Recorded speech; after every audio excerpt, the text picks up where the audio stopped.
we are here for the Digital Equities Act application workshops. So you guys are all interested in that digital equity grant, which is absolutely exciting. We have a great team with us today that are going to assist you, give you all of the overall information, and set you up so that you can join us for the targeted TA hours. So who do we have online today? We have Alex Bond online. He's a principal of broadcast and digital equity at HRNA Advisors.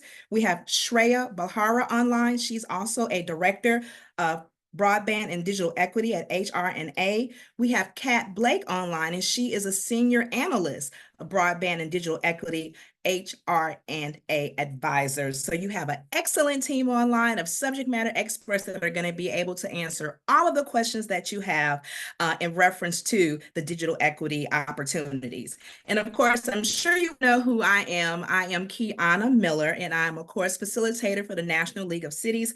I am Chatty Cathy. I am the mouth of the South. I am, ooh, that girl knows she can talk. And I love what I do. So I'm very excited to have you here.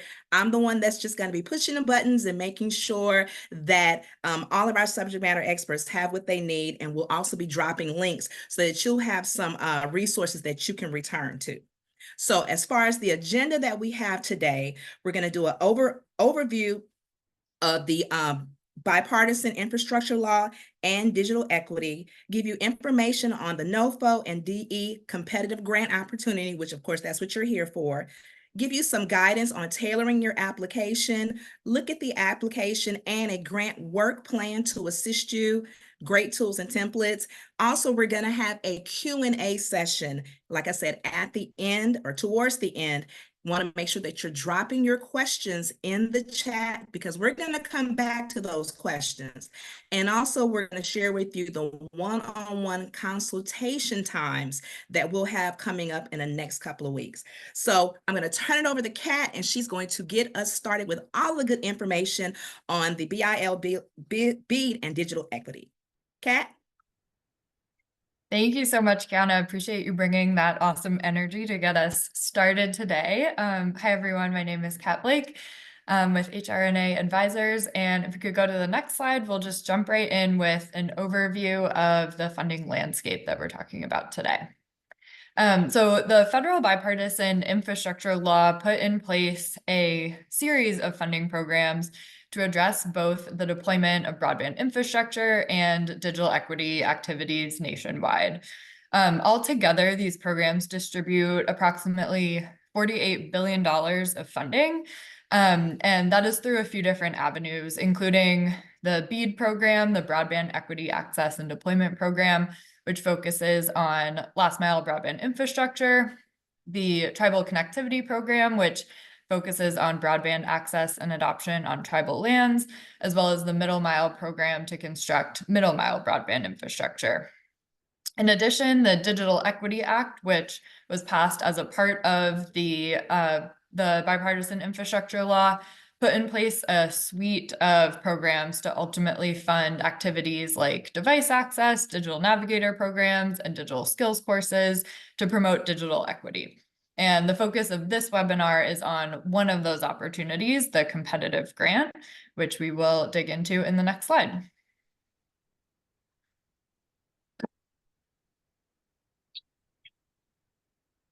Thanks so much. So as I mentioned, the digital equity funding under the bipartisan infrastructure law actually created 3 different digital equity programs: the Digital Equity Planning Grant, the Digital Equity Capacity Grant, and the Digital Equity Competitive Grant. Today, we'll focus specifically on the competitive grant, which is unique in that it offers cities the opportunity to apply for funding directly from the federal government, and specifically from the National Telecommunications and Information Administration within the Department of Commerce. This is different from the planning and capacity grant, where the funding actually flows through state governments. So we'll be focusing on the competitive grant today, which distributes in total $1.25 billion over 3 different funding windows to cities, nonprofits, and other eligible entities to increase digital inclusion and broadband adoption for covered populations specifically, which we'll talk about a little bit more in the future. So on the next slide, we will give an overview of the Digital Equity Competitive Grant NOFO. So the NOFO stands for Notice of Funding Opportunity.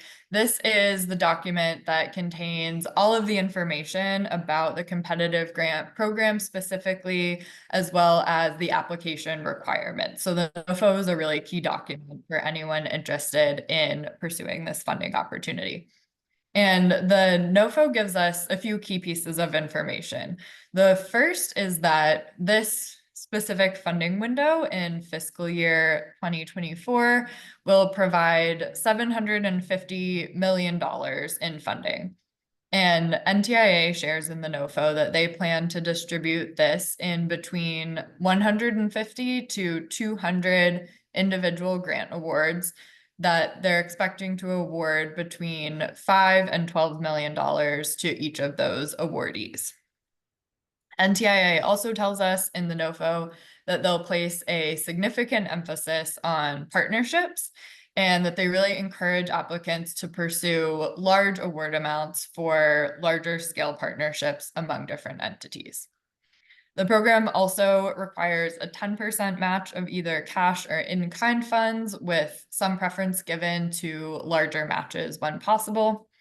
So the takeaway from what we learned in the NOFO is just that this will be a competitive program, kind of true to its name, that will favor large-scale programs that leverage partnership structures.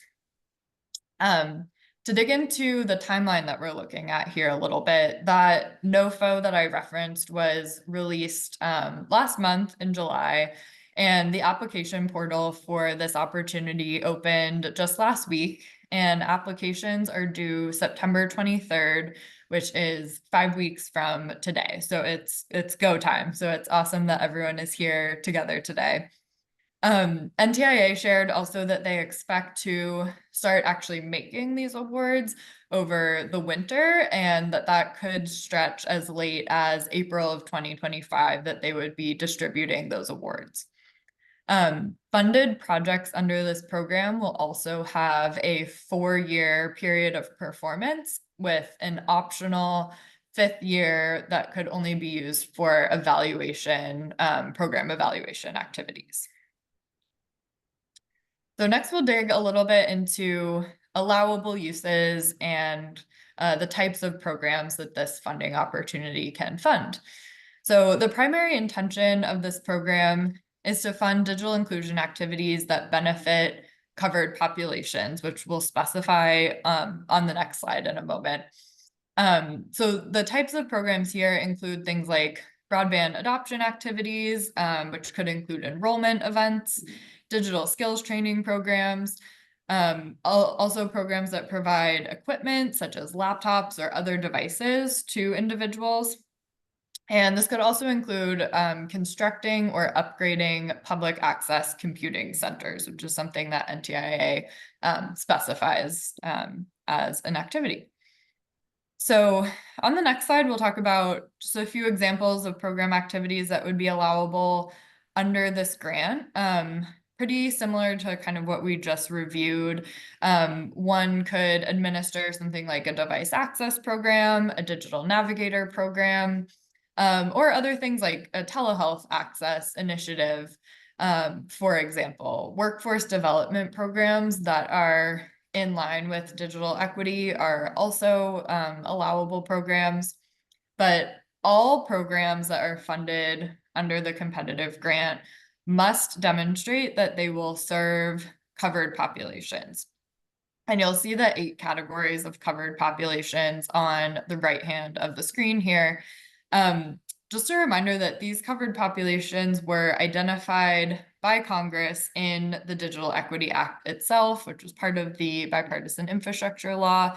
So it's a statutory requirement that the focus of a program so that is funded by the competitive grant be on serving these population groups. So again, you can see these specific groups on the screen here, but they include individuals with disabilities, individuals age 65 or older, veterans, individuals residing in rural areas, and a few other groups. So we'll move next to the selection process and how applications will be scored.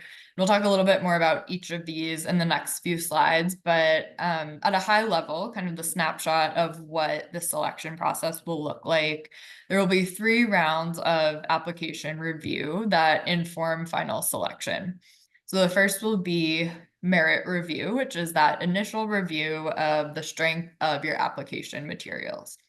And applications that meet a certain scoring threshold for merit review will be moved on to programmatic review, where a few other factors will be considered, including kind of the uniqueness of your proposal, as well as match and long-term sustainability of the project. After that second funding selection process review, there will be a final selection in which NTIA will make kind of final award decisions. And this is where 3 additional factors are considered regardless of application score. So here NTIA has, reserved a little bit of leeway to make decisions based on final review that are separate from the actual scoring process. So we'll start by talking a little bit more about merit review on the next slide. So again, merit review will really be a review of your application materials. This will include several key components, including the description of need for your project that you include in the application, as well as the intended purpose that the project will serve and the intended benefit that it will bring to those covered population groups. It'll also include how you demonstrate in the application your organization's ability to carry out the project successfully, as well as the strength of your project implementation plan and project budget. And lastly, your plan to measure project results and evaluate the success of your program will also be reviewed in the merit stage. So next, applications that receive 70 points or more in that first merit review will move on to the programmatic review. And in the programmatic review, applications will have the opportunity to add 10% of the score to their scores based on these 6 criteria. The first is innovation. So does your proposal use a unique or a new approach to address digital inclusion for covered populations? So here NTIA is sort of signaling they don't want to see just more of the same old programs. They want to see some really creative approaches that maybe haven't been done before to address these digital equity issues. There also will be opportunity to gain additional points through match. So if your match is greater than that 10% requirement, you can receive additional points for either meeting a 20 or 30% match threshold. There's also this consideration of greater social or economic outcome promotion. So if your program addresses 1 or more of these 5 defined outcome areas, including economic stability and workforce development, education, health, social or civic engagement, or community access to the benefits of technology, you could gain additional points. There are also extra points for programs that cover geographies where half or more of all households are considered covered households, which is defined as households at or below 150% of the federal poverty line, and the sustainability of your program if you can demonstrate long-term impact. And then that last administrative review portion, again, this is where NTIA makes final decisions based on 3 criteria that don't necessarily have scoring or points components, but they'll incorporate considerations around geographic diversity. This isn't defined in the NOFO, but we can interpret this as kind of an intention to fund projects around the country and through territories as a whole, as opposed to maybe awarding, let's say like all of the top scoring applications are kind of in one corner of the country. NTIA might make some awards to make sure different parts of the country are served and awarded. In addition, achieving coverage or balance among the covered populations that are served. And lastly, ensuring the set aside for funding for Native entities is reached. Might be another component that NTIA considers. So next, I'll turn it to my colleague Alex to give some guidance on how you can think through program design. All right, thanks, Kat. Yeah, so based on the NTIA rules, criteria, and requirements, we just wanted to share some guidance as you start thinking through your project design and putting together your application. The first tip is to make sure that you're aligning with your state and making sure that you're taking a look at your state's digital equity plan. So according to the NOFO, all applications need to either align with or address a gap in their state's digital equity plan or SDEP. So make sure that you're reviewing your SDEP for what the state's goals and objectives are for digital equity, right? What are they trying to accomplish? And then you can also review it for any data that the state has collected on needs and barriers for covered populations. It could be, city and county specific, it could be statewide, but there is going to be, really useful data in there about specific covered populations and what kind of digital equity barriers, that they face. Another thing to look at is, what the assets are that the state has identified. So assets could be existing programs or resources or funding opportunities that the state intends to build their digital equity programs, on top of. And then lastly is the strategies and activities that the state is planning to implement. So, after your review, you can either decide, the project that really interests you and your city aligns with what the state has put forth in the SDEP, or there's a gap, right, that is in the SDEP that you're trying to fill. And, that is something that you'll need to explain and, elaborate on in your application.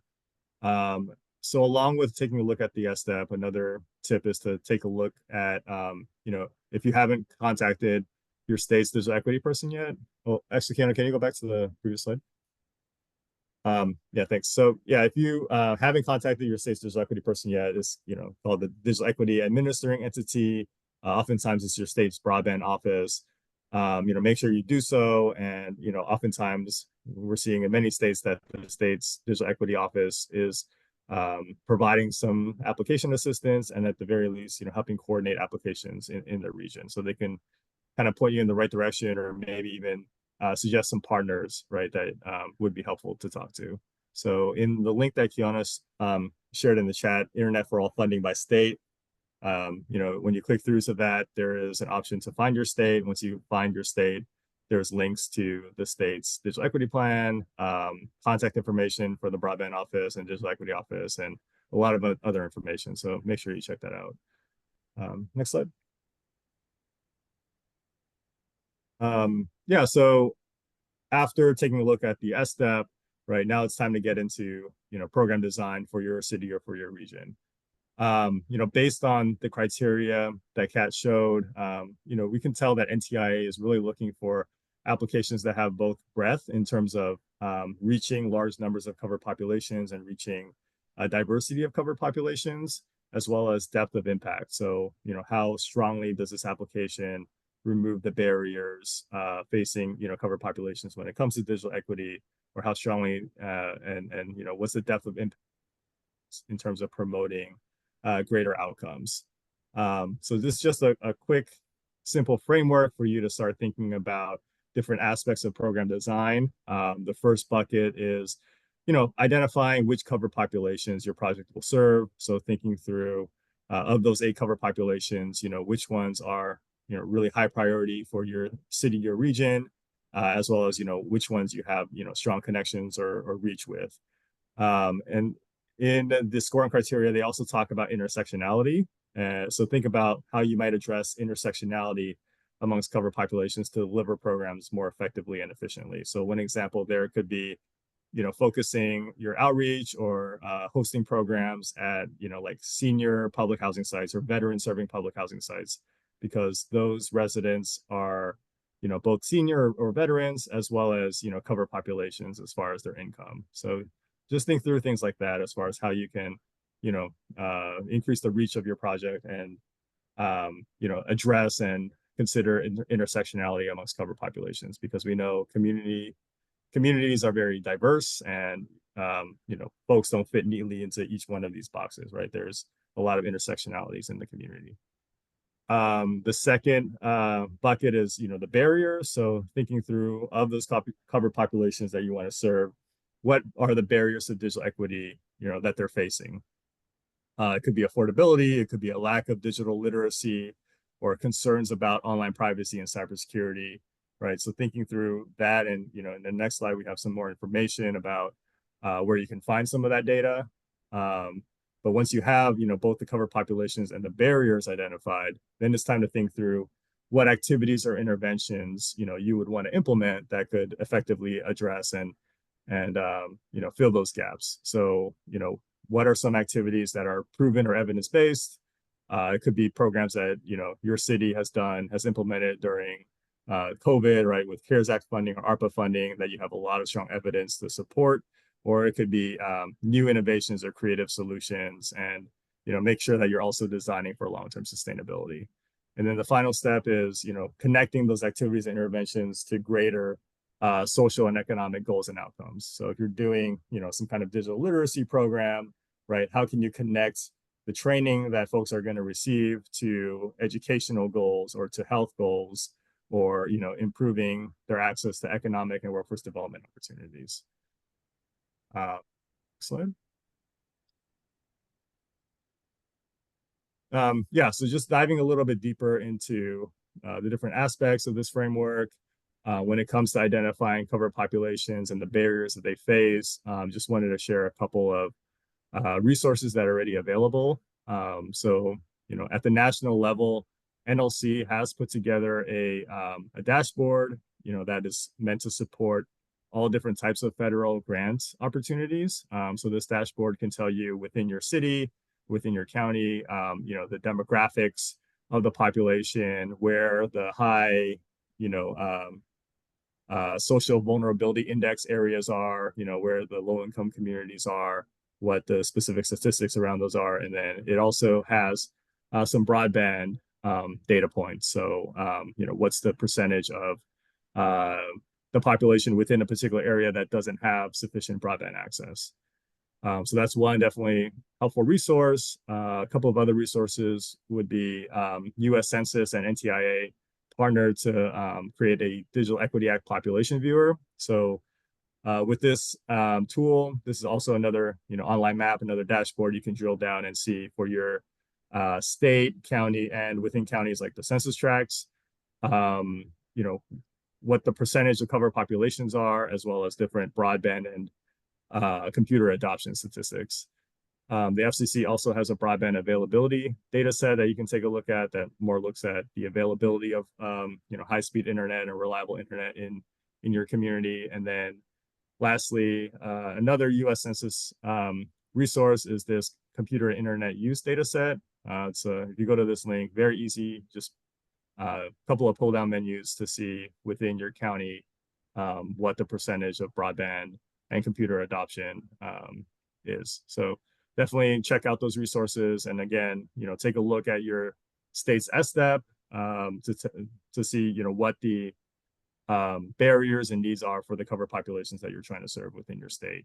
And then at the local level, really encourage folks to take a look at any existing data sets that might have been collected by either by your agency or other agencies like workforce development agencies, the school district, in your area, libraries or healthcare systems. We also know during the pandemic that many of these systems collected a lot of data to understand what the broadband and computer gaps are when it comes to things like accessing telehealth or remote learning for the school. So that data can also be very helpful as you put together your application.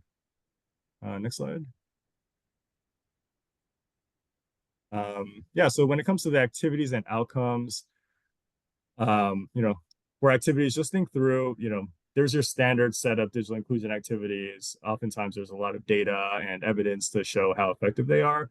So these could be device refurbishment and distribution programs. This could be digital skills training programs, digital navigation programs, which have become very popular in the past several years, right? That, provide one-on-one assistance for all things technology and provides referral to other resources, affordable broadband enrollment programs, as well as your starting community or public computer labs.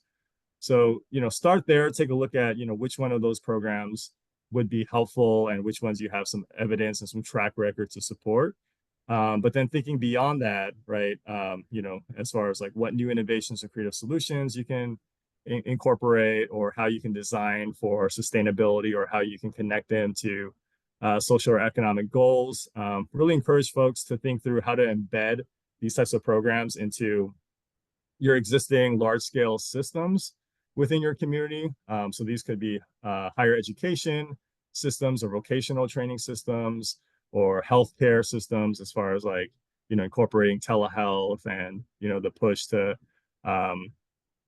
put out like more online health portals for patients to access. You can also think through how to connect tech programming to your city's or community's priorities and interests, right? So rather than just doing a standalone digital skills program, if your city has a strong emphasis and a strong push to provide small business and entrepreneurship assistance, right, tailor your digital skills program to teach the skills that are relevant to small business and entrepreneurship. That way you can show the connection to the outcomes, and you'll probably have greater uptake of these programs because your community has already demonstrated interest in those things. And then lastly, right, think through how to use technology to solve long-standing barriers. So one example could be language access. If you have a large, non-native English speaking population, immigrant population in your community, how can you incorporate things like digital skills training or device access programs to, also bring in like language access apps, right, to help provide more translation resources for folks. So those are some ideas for, how to tie the bread and butter digital inclusion programs to some of these larger picture goals and, bring more innovation to your design. Lastly is identification of partners. So as Kat mentioned, there is a very strong emphasis in the NOFO on bringing in partners and having a larger scale partnership application. So the ideal application team, that we're thinking of will have a variety of expertise and capabilities, and be able to cover, multiple communities within a geographic region. So as you see these different roles, right, think through what is the best role for your city or your county, and what other partners you need. So within a partnership application, one very important role is who's going to be the lead applicant. This is going to be the organization that submits the application on behalf of everyone, that's going to receive the funding and distribute it out to everyone else, and be responsible for the reporting and the closeout process. So this applicant, this organization ideally should have strong experience in managing coalitions or partnerships, as well as experience in managing federal grants. And local governments or philanthropy can be really good candidates for this type of role. In this framework, there's also it's also really important to bring in digital equity specialist organizations. So these could be groups like device refurbishers or nonprofits that focus on digital literacy, because they bring the experience and expertise with digital equity activities, right, that they could provide for others, or they could do like train the trainer and capacity building for other organizations.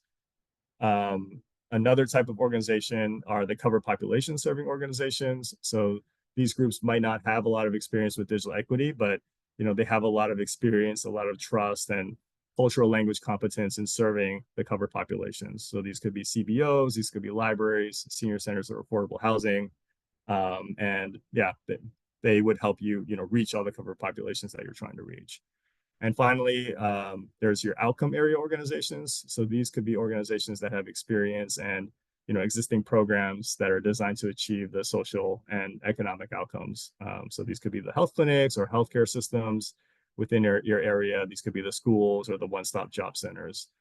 So we wanted to show this as a Venn diagram because, of course, like not every organization is likely just to do one thing, right? You could have covered population serving organizations that also work on workforce development, so there's overlap there. And you can also have digital equity specialist organizations that already have programs designed to serve covered populations within their area. So overall, just just consider what is the best role for your city and county as far as what you can bring to the table and what you're interested in doing, and then think through within your area, now that you have this role, like what other organizations do you need to make your project successful. So with that, I'll turn it over to Shreya, who can share a lot more about what you'll need to put together in your actual application for this grant. Great. Thanks so much, Alex. So in terms of the application components, now you've learned, what the NOFO includes, ways to think about your project. And so now let's talk about what you actually need to be doing to apply. So if we can move to the next slide. We're going to drill down into application components. There's 4 different forms, but please note that you will have to apply online on the NTIA grants portal. And these forms are things that you may have to upload, or some of them are helpful forms to work through and determine, information for the activities that you're undertaking. So there's the D competitive application form. This is not a form that you'll have to upload, but it's a form that you need to think through all the questions to be able to then answer those questions on the portal. So information included there includes, general applicant information, project narrative, applicant capability, and then really building on what Alex was sharing about learning what is in your state's digital equity plan and understanding barriers for covered populations and possible solutions from other partners on a more local basis will help inform the barriers to digital equity part, the covered population served, and geographic region served. In terms of the budget form, this is something that you will have to upload after filling out as part of your application on the portal, and it's a competitive consolidated budget form. It needs to have the overall budget detail for each of the 4 years of programming. So really think through what the activities are and what they would cost yearly. Information about your matching contribution per line item and outside funding detail, whether that's, through a partnership or other matches. We can move to the next slide.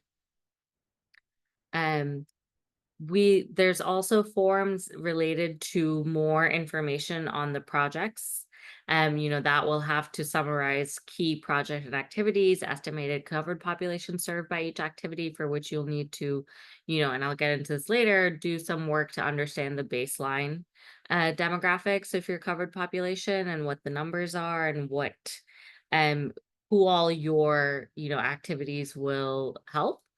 There's also information that you will need to fill out if applicable for subgrantee information, barriers and societal economic goals addressed, which harkens back to what Kat was talking about, if the project also addresses like workforce development or other aspects of social economic goals. And then you also, if you are undertaking the evaluation 5th optional year evaluation, you need to share more about your evaluation strategy. Then in terms of what information you need to fill out in relation to the partners that are part of your partnership team, there will be a competitive partnership members form, which again, this will need to be uploaded into the portal, but it would need information for each type of partner in the project, partner name, other like general details like their organization type, UEI number, budget allocation per partner, and then more information on the partner's role on the project, each partner's role. We can move to the next slide. There are 3, standard federal grant forms that will be part of this application as well, and they have to do more with just reading terms, accepting, certain conditions, and signing acknowledgements, like, for example, that relate to disclosure of lobbying activities or certification regarding lobbying form, and then like I shared, some standard federal form to collect applicant and proposed project information as it relates to general standard forms when it comes to federal assistance. We can move to the next slide. So in thinking about, there's so many different forms. The logistics are such that you would have to still log into the NTIA grants portal to do the application and upload needed forms. So it would really be helpful if you're interested in applying to familiarize yourself with application forms at this stage. You can do so by going to the competitive grants website, and there's an application package you can download, which has these forms so that you can start thinking through what it is that you need to be really pinning down for this application. But all of the information has to be submitted through the grants portal. So one of the first things to do as well would be to ensure that you have a login for the NTIA grants portal. Then there's specific key steps in relation to applicant and partner information. Every single partner and applicant must have a SAM.gov registration and a unique entity ID or UEI number.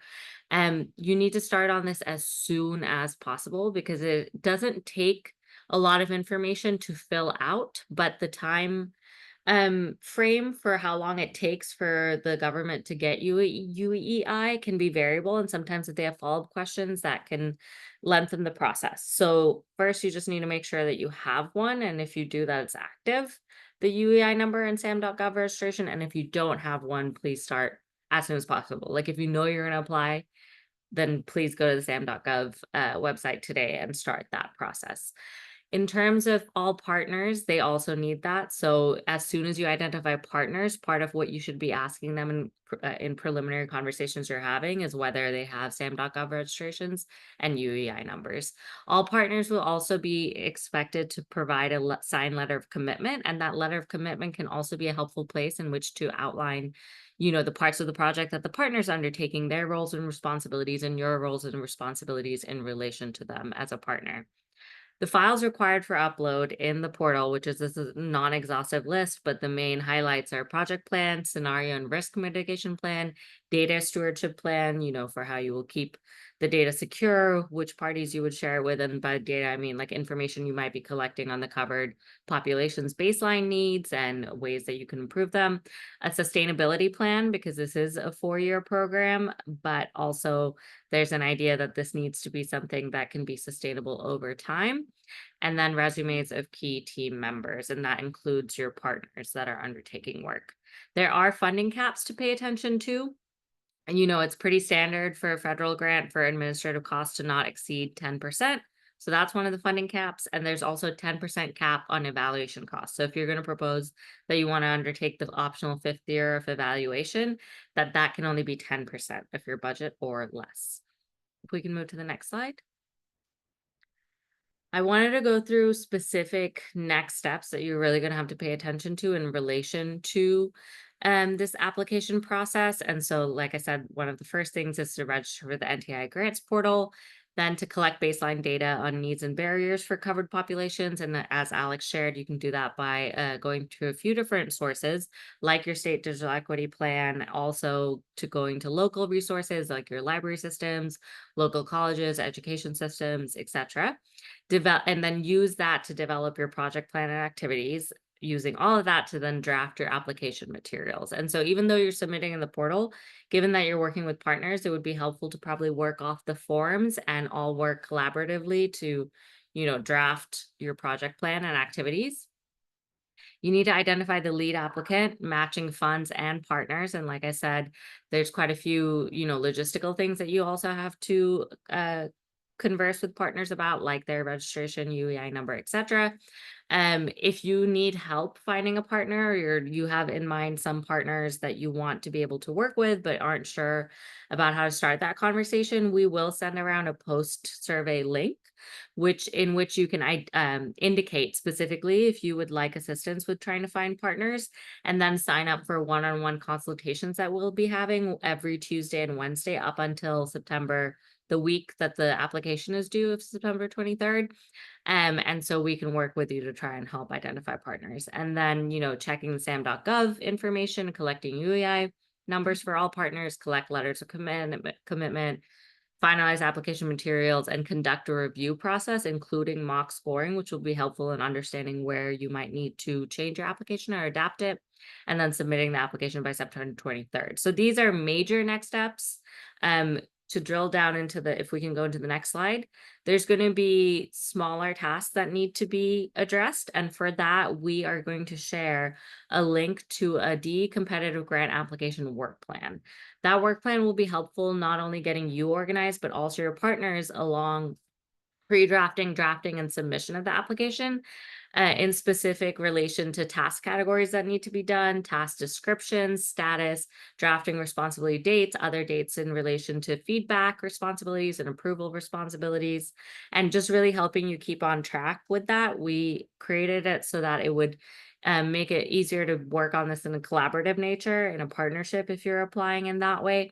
And it would be really helpful to try and ensure that that way you can also keep each other on track, because September 23rd, while it is 5 weeks away, there's a lot of information that needs to be gathered, drafted, and presented in your application. So it'll really start to sneak up on us as we're applying. And then there's also space for notes where you can kind of, I would recommend that you can use that notes column to tag different people in your team as they need to address certain things as they come up. So yeah, that's a basic overview of the application. Obviously, one major point should be that you should really drill down and download the application form component so you can start to familiarize yourself with that and make sure right off the bat that you're registered on the NTIA Grants Administration portal and also have SAM.gov and unique entity identifiers for your organization and any partners. So I'm going to pass it back to Kiona to move us into the Q&A session. All righty, thank you so much. That was fantastic information. We're gonna pivot just a little bit because we were trying to drop that link, but we were having just a little bit of technical difficulties, and I'm sure that you understand how that can be at times. So I want to take just a moment while you all think of some questions that you may have. Just any questions that you have, big or small. We want you to take just a moment to share with the room. If you would like to drop it in the chat, that is great. If not, you feel free to unmute yourself. We're here to answer questions. Now, we have a couple of more minutes to actually just spend some time with you and get, for you to get some answers to your questions. So I'm looking to see if we have anything in the chat. I do not see where we do. But one thing that I did want to do while we are trying to get that dropped for you, that work plan, I wanted to take just a second to show you what that looks like. Shreya, if you want to chime in on any of this, I'm more than happy to move through. Like I said, we are dropping that in the chat, and if we cannot get in the chat, we're going to send it to you immediately, but we want to make sure that you're able to see the actual work plan. So Shreya? Yeah, and this is just, like I said, a skeleton outline of the work plan. You might, in your individual teams, need to include more information or more information on the tasks, but it has specific application tasks. As you can read on the left, anything from more logistical about registering for SAM.gov identifiers to then drafting specific components of the form. In column B, you have the task description, which goes into further detail about what would be needed within that task to accomplish it. Column C has your status. Right now they're all in not started, but you can go ahead and change that as time goes on. I would recommend that, you kind of do a not started, drafting, reviewing, final review, finalized. Drafting responsibility so that you can assign certain people to it, draft support, because likely it'll take more than one person to draft certain parts of this application, especially as it comes to imbuing data collected on baseline needs and activities into the application, draft due date, approval responsibility, like I was talking about, approval review date. You might also want to build in some time for your partners to review. Though I would say that likely in their letters of commitment, it'll be clear what parts of work that they're doing. They'll have already agreed to that. But, you could have like a final date for them to kind of run through and provide comments by X date. And then, there's a notes column where you can continue to put in either questions that you have as you're drafting, or, what we've found helpful in supporting states is giving notes in terms of specific things to definitely hit on in the application if you're not like drafting that specific section, but want to give guidance to others within your team. So it's, amendable as you need, but it's a good starting point just to get people organized in this process moving forward. Okay, this is fantastic, Shreya, and I love that, you're able to, change the statuses as needed and to actually say who is responsible for this particular task. So that is absolutely wonderful. I'm going to stop sharing this, and we're going to see if we have any questions that are going on out there. I don't see any questions. Let me check the chat. So I know we shared a lot of information. I know unless there's a question that comes up, I'd love to hear from anyone in the audience if there's specific parts of the application process that give you pause, or specific things that you'd want to discuss in relation to more of the tailored advice that we shared, or just general questions about the NOFO that we could delve in deeper to?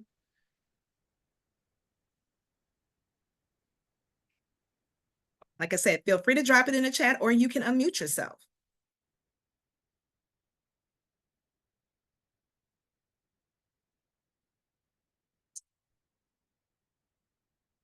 I don't see any comments. So that means that everyone is ready. Everyone's ready. The draft is complete. You're ready to go. Or if folks want to share like what project you're thinking about, and you know, we can just, yeah, some feedback, or you have questions about it, feel free to share that as well. Yeah, that would be awesome. Just dropping. Yeah, will the recording for this meeting be available? It is planned for that to be available to you. Yes. We're going to get that sent out for you.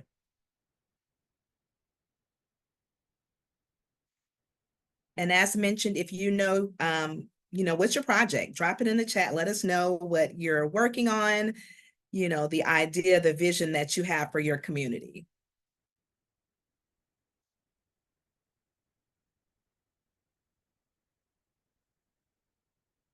All right, I'm going to go back to sharing the screen because I'm not someone who likes dead air. So please, please, please feel free to drop in the chat what your project is looking like. What are you thinking about?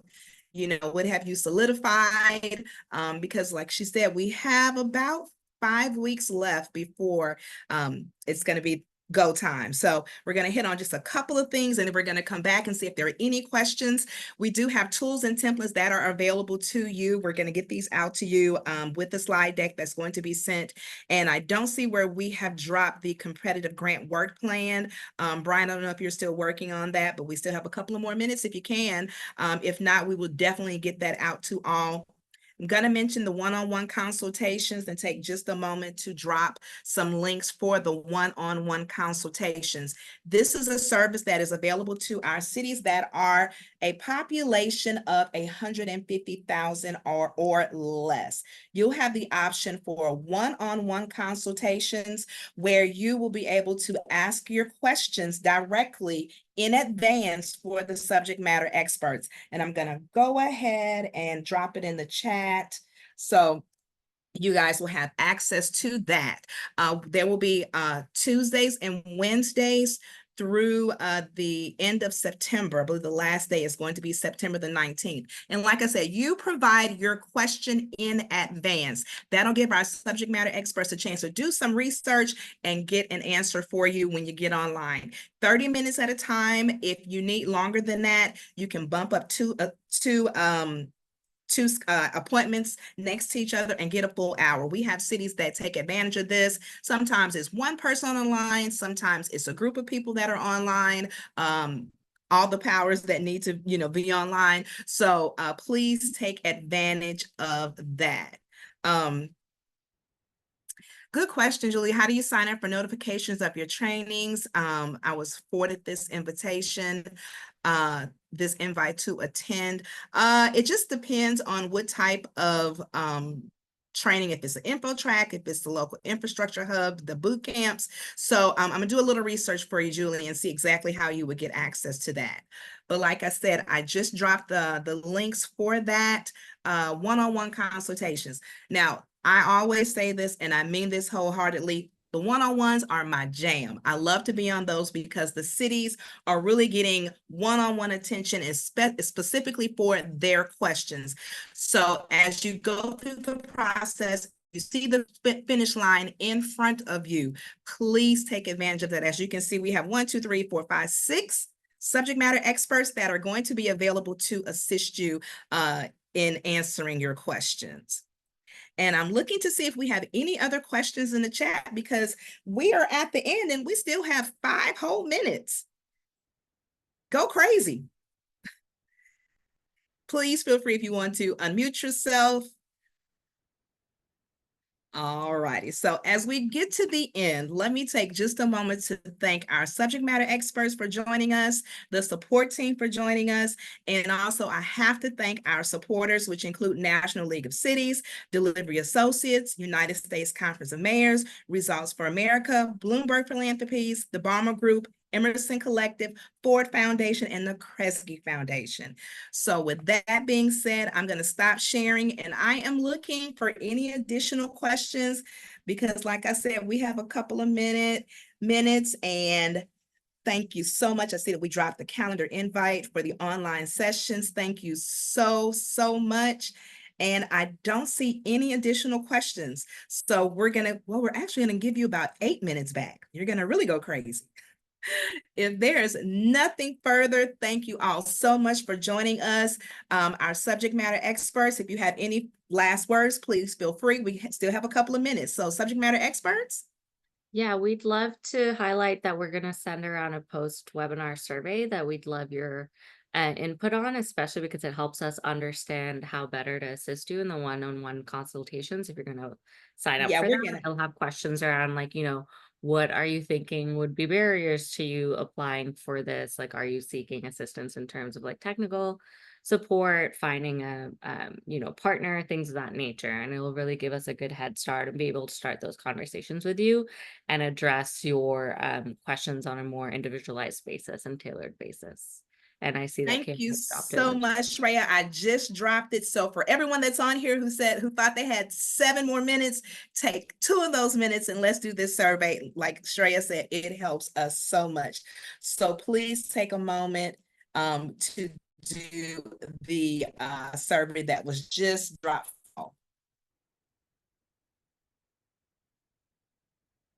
And I see that we have a couple of people that are still there. And do we have anything else, subject matter experts? All righty. If that is all, thank you so much. SMEs, stay online. And for everyone else, please complete the survey and we will see you next time. Have a good day. Thank you all. Thanks all.